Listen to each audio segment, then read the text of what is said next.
going on, guys and gals? Welcome to Good Will Hunting. Today, we're going to be giving you our top 5 horror movies from the year 2015. Hopefully, you've been enjoying the series we've been doing. We've been giving you our favorite horror movies from each movie or from each year of the 2010s decade. I think it's been fun going down memory lane. We're on the second half of the decade now, Bertie, and a lot of these years are going to be more and more competitive. This year is especially tough. One of the first years I had several that I had to leave out. So I'm really excited about it. I'm really excited to get into it. I know the non-horror list that we're going to be doing on Patreon for 2015 is going to be fucking tough, man, because I remember that year specifically being crazy good. Crazy. Dude, it's going to be freaking insane. More insane than your freaking t-shirt right now. That's why I was trying not to freaking laugh at Average Joe Gymnasium. Holy sweet Jesus. That's rad. But man, I'm so excited to get through 2015 with our favorite horror movies, our top 5 favorite horror movies. You know, Brad, it's like just the good book says. You got to hold on to what we got. Oh, we're halfway there through the series. But anyways, guys, before we officially start the second half. Hang on, hold on. Cut my music. That's the second week in a row we've had a Bon Jovi reference in the first 2 minutes of the freaking ranking, man. What the hell's going on? Bon Jovi? Well, dude, don't you ever interrupt me again. And every time you interrupt me, it's like shot through the heart, and you are to blame. Okay, I'll stop with all that, but let's get into the fun stuff. So guys, what are some of your favorite horror movies from the year 2015? Let us know in that comment section down below. So without further ado, Brad, what are your honorable mentions for this year? I got 2 of them. I'm going to go with Green Room. It's a movie we talked about not too long ago. Or at least you watched it for the first time not too long ago. It's a group of people that go into this white supremacist party. They get stuck there after somebody gets freaking murked, and it gets really tense. It's an A24 movie. Patrick Stewart's in there. He's weird as fuck. Like, he's the bad guy. So it's really cool to kind of see him in that role, instead of his normal Star Trek ass roles. I don't know where the ass came from. I don't know why, but it doesn't matter because here's the thing. The movie, yeah, it's good. It's super tense, man. So I highly recommend it. The characters are good. You like them. For all intents and purposes. I mean, they're all, somewhat flawed in different ways, but they're all, real human beings. And yeah, it's cool. So yeah, it's a good movie. I would recommend it. It gets crazy. Hell yeah. And was that it for your honorable mention? Just that one movie? Yeah, sorry. My other one was Bone Tomahawk. This is Kurt Russell going back to the West. He had his freaking beard out for Hateful Eight at this point. His damn fucking, his long ass beard. So he comes into this horror movie set in the West. It's actually got Patrick Wilson in there as well. Old school Western movie vibes. For the first half of the movie, you think it's just a regular, Western movie. It actually starts off with Sid Haig and Jamie Kennedy. I think that's the combo, and that's the first scene you see is with them. But weird shit's going on in the town. They go to investigate it, and the third act is one of the most crazy twists. Like it goes like you think you're watching a Western, and it flips the switch to horror real quick in the third act. It's one of those movies. So multiple genres, but it's one of those that I really dug. So I'll give Bone Tomahawk the nod here, and I think it's actually the director. I'll let you know here in a second because I think there's something about him that I liked. Well, Brad, I'll be your Huckleberry. Yeah, you will. Okay, I will. Okay, hell no, I'm not going to be his Huckleberry now. You will. God, I think you're going way into advance of this list of something. I think there's something there. But Brad, let me mention my honorable mentions. The first one being Krampus. Definitely a fun Christmas time horror movie that just doesn't take itself too seriously. It's just you have a great time with it. Of course, you get Adam Scott, who everybody knows has freaking been in his calzones from Parks and Rec. And dadgummit, who's the frick? Oh, Toni Collette is in this movie as well. And of course, freaking Champ from Anchorman, who does the sports, who goes, Warney! That guy, he's always freaking in random comedy movies, and he does a great job in this. So this is just a fun time for Krampus. And my other honorable mention, Brad, I think you'll remember this one very well. It's The Invitation, man. Do you remember The Invitation? Of course I remember The Invitation. That movie's fantastic. I love it. Oh, yeah. It's a lot better when we're not freaking drunk and hammered from a buddy's freaking wedding that is night. True. So I do not recommend that or recommend drinking some wine when you're watching this movie. Very creepy and eerie movie with twists and turns for every step of the way. And it's just a golden time. So honorable mention, The Invitation. Yeah, and I misspoke. It wasn't Sid Haig and Jamie Jamie Kidney. Kennedy. It was Sid Haig and David Arquette. David Arquette. Ooh, even Yeah, better. they make a little cameo there at the beginning. But yeah, so okay, moving on. My number 5 here is going to be Insidious 3. I actually didn't have this on my list initially, but the more I thought about it, I was like, dude, I saw this like 2 or 3 times in theaters that year. This was Lee Winnell's first film by himself. And I actually, this is one of the scarier Insidious movies. I think it's better than 2. It's my second favorite Insidious movie in the franchise. It's kind of a standalone. It's kind of a spin-off. It's got Alice, if you will, as kind of the, she's not necessarily the lead, but she's, who the franchise follows at this point instead of the Lambert family. And she's going to investigate this this case with this teenager she got hit by a car. The teenager did. She's all broken up there, bitch. She can no longer work. She's stuck in bed, and all this insidious stuff keeps happening while she's bedridden. She can't get up. She can't move. That's kind of scary, and it has some really scary moments in it. Some good effective jump scares, some good effective moments of suspense, and some good character moments as well, I thought. And just seeing the beginning shades of what Lee Winnell could do. And obviously, when you look at all of his filmography, this is probably his weakest film, but that's just saying how good his other 2 are. This is a great flick. So I dig it. It's my number 5. Hell yeah, dude. If we're going to get that freaking much information about a number 5 movie, this is going to be a damn good year of horror. So let's freaking continue on with it, my friend. My number 5 is one of my favorite found footage flicks ever. That's going to be Hell House LLC. Or let's try it again. LLC. There we go. Perfect. It's Hell House LLC. And dude, man, first off, these creepy ass clowns that freaking get possessed by this entity inside of this what we call it, like a freaking it's a hell house, man. What pretty much the hell house is in this film is it's a haunted house attraction. That's what they turn it into, but they hide the fact that this is freaking possessed and it's very paranormal as crap. And then they just follow the documentary of these people, this group of friends that create this amusement for a haunted house, and then creepy stuff happens, man. And I just love it. It's a great time. Definitely scares the shit out of me with every watch. So my number 5, Hell House LLC. Good pick. Number 4 for me, your boy Brad. You mentioned it, The Invitation. I just watched this really for the first time this year. We tried it back in 2018. Didn't get very far. Yeah, this year I did. I was sober. I watched it. I liked it a lot. It's got the dude in there from Upgrade. He's the lead in this thing. It's him and his girlfriend go to like his ex-wife's house for this party or whatever. And there's there's a bunch of characters there. Kind of plays out I'm in this situation with some old friends, and let's bring back some things throughout the movie from our past and kind of fit in some clues of how this character came to be who he is today and how he got there.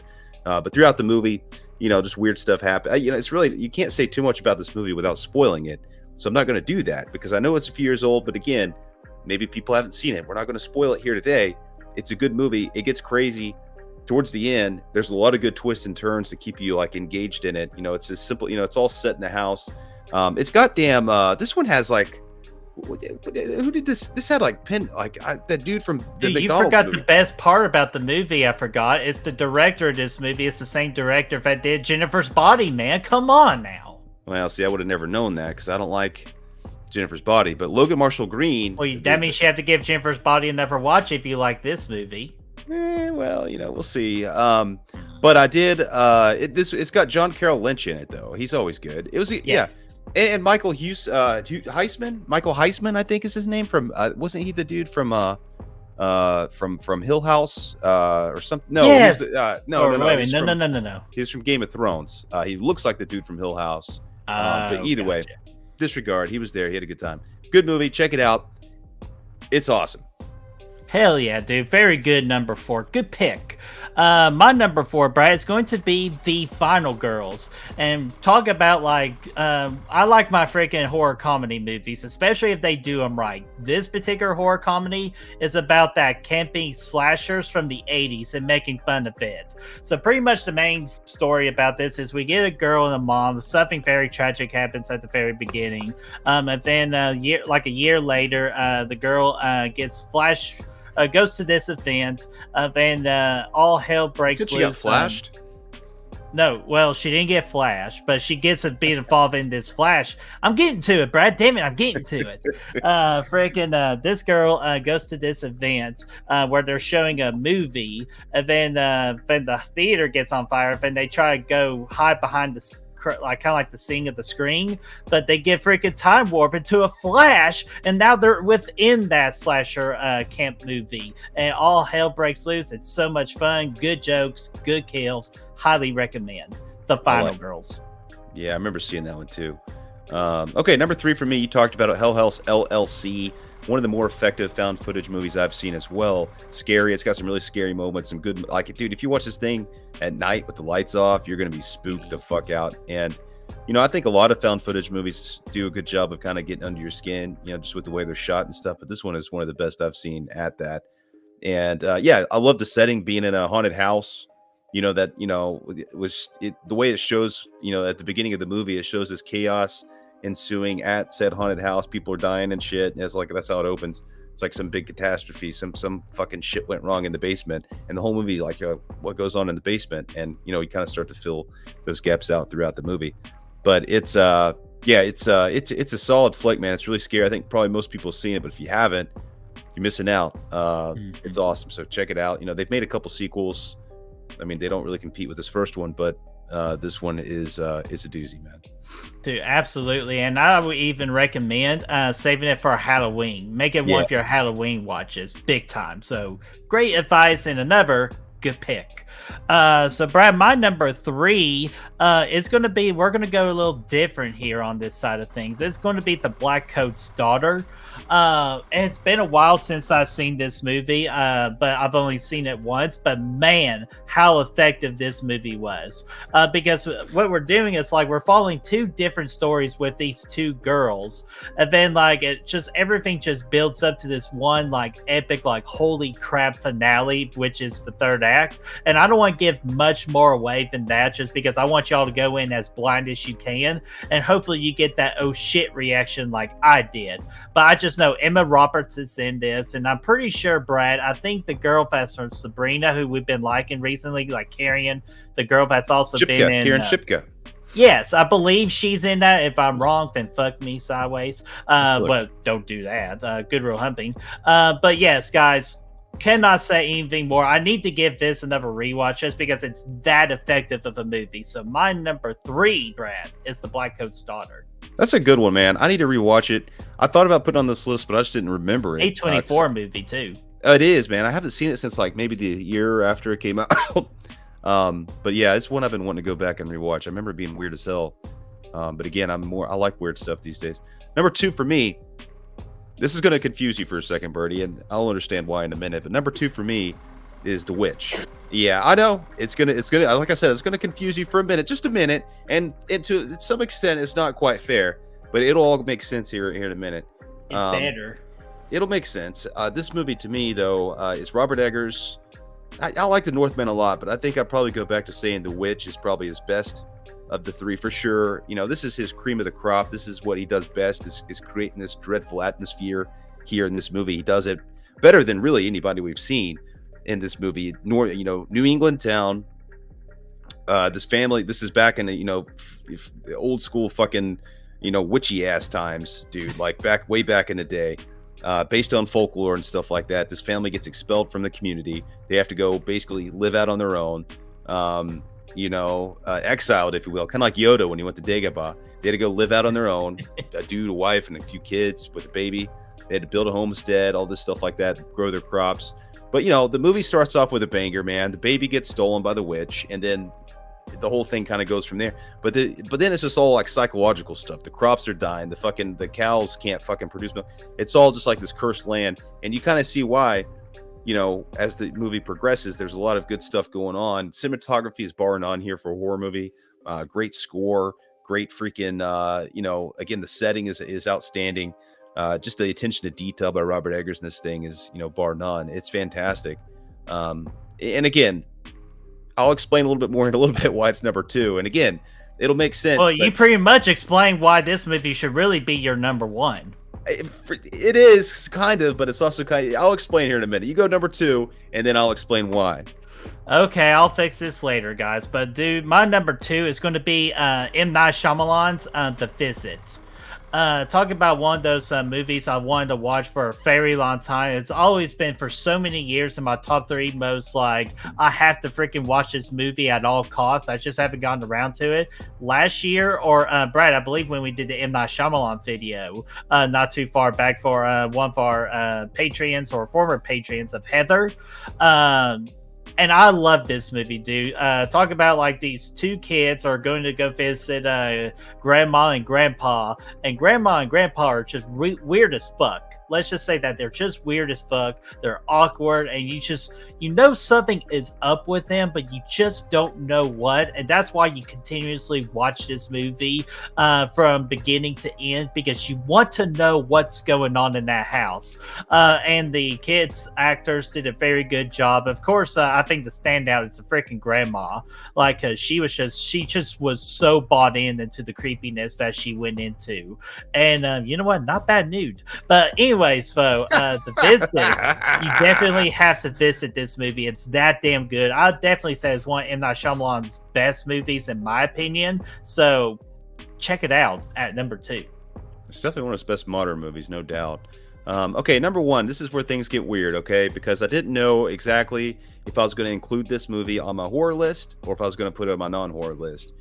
And, you know, it's not really listed as a horror movie, but I counted it because I just think it is. You know, it's got a crazy ending. It's scary. It's super scary at times. From Alex Garland, we're talking Ex Machina. And it looks like it's a freaking, I think it kind of came out in 2014, but Letterboxd had it at 2015. So I mean, I'm not even sure if it's the right year. So yeah, you know what? I'll be honest with you. Same thing with The Invitation, because I think now that I go back about it, I think it's 2014. But you know what? Screw you, Letterboxd, and that's where we get our source from. Yeah, that's where I always sort them out. So I really don't know. This is one of those that it had a smaller opening. A20. I don't. It might be A24. I can't remember or not. I believe it is A24. But anyways. Yes, yeah, it is. Yeah, that's because I had it on my horror ranking for that as well. But you know, this movie was it's one of the best movies of the decade, in my opinion. Of course, Alex Garland's the director. His first movie. It really only has 3 people in it. It's got Domhnall Gleeson, Oscar Isaac, and Alicia Vikander. Domhnall Gleeson, he's like this tech student or whatever. He goes off to work an internship under this tech icon, Oscar Isaac, who's got this like elaborate house in the middle of the woods and shit. And then he's working on this AI, human being, basically like an AI, like, you know, modeled after a human, who's Alicia Vikander. And then Domhnall Gleeson and her are like talking throughout the movie, and Oscar Isaac's character is super weird. And, you know, I just love the way that, to me, it's probably the best AI movie that I've seen, except for maybe Mission Impossible from this year. You know what I'm talking about? You know what I'm saying? But no, no, I still would maybe say this is probably still better on a film, you know, standpoint, because, you know, it's just, you know, but it gets creepy throughout the movie. That's why I put it here, especially the third act is freaking bonkers. And, you know, there's some really creepy moments when you start to think that maybe Alicia Vikander's, you know, a little bit more self-aware than she's putting on, and, you know, all that stuff. I mean, you know, you could probably a psychological thriller, or maybe more so sci-fi, but I just wanted to put it here. The non-horror list is also stacked for this year, so I figured I would just kind of put this over here and put those over there. But yeah, it's good. If you haven't seen it, I'd highly recommend it. It's one of those that's just it's a kind of a, you know, there's a few of these every decade of movies like this, so here it is. Hell yeah, dude. And I do have that particular movie on top of my A24 watch list of like what A24 movie I have to absolutely watch, and that is definitely it. Plus, I can also tell by the way you describe it, it's pretty much a movie ahead of its time, because it would mean a lot more now than it did back then, but it was such a newer concept back then. That's why it really stood out. So I'm very more excited to watch it. And Brad, you get a pass. Although the true number 1, we all know, guys, is The Witch. Robert Eggers, you said it was like a centerpiece, like also mean great compliments, but the best word I could describe The Witch, Brad, it is a masterpiece. This is Robert Eggers' masterpiece. It's this movie that's gotten so many of the opportunities that he has today, especially with Nosferatu. He did The Lighthouse. He did the okay movie of The Northman, but we kind of learned for that movie that's not really his style. It's not really in his bag, baby. But you know what? It's good to always, to get a try, take a gander, like, put your toes in the water and see if you like it, if it's cold enough or if it's too hot. But man, Brad, you pretty much dominate this. So I really honestly have not much more to say. You pretty much nailed everything I wanted to talk about in The Witch. But the one thing I will talk about is Anya Taylor-Joy. This was the birth of Anya Taylor-Joy, of how much of a freaking star that she is. It all starts at the beginning. This is that beginning for her, and she was terrific in this movie. The cast, they were fully committed to work on their freaking sounding like actual Englishmen back in the older times, and I'm telling you, they really bought into Robert Eggers' vision. Everything worked to perfection. So my number one is The V-Bitch. Dude, you can't go wrong with it. You can't go wrong with it. I love the movie, man. These up. Yeah. Don't do that in text, please. I certainly won't. Or maybe I will. But guys, that is our freaking horror ranking for the year of 2015. So guys, you know how passionate we are in this particular video. It's only going to get higher because I'm telling you, each year it's going to get better and better. So let's stop it there. Let's go ahead and go to the 2016 one. But we want to ask you first, what did you think about me and Brad's list for 2015 for horror movies? Did we get a lot of the movies right? Did we get some wrong? Or is there one that were complete dumbasses and we forgot to include a movie in 2015 in our ranking? Let us know in the comment section down below. Let's get that discussion rolling.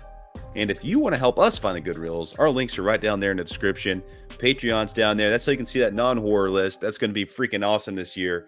Of course, YouTube memberships as well. We'll see you there. Yeah, abso-freaking-lutely. Until then, I'm going to go eat an apple and make out with a freaking Playboy cover girl, man. So I'll see you all later.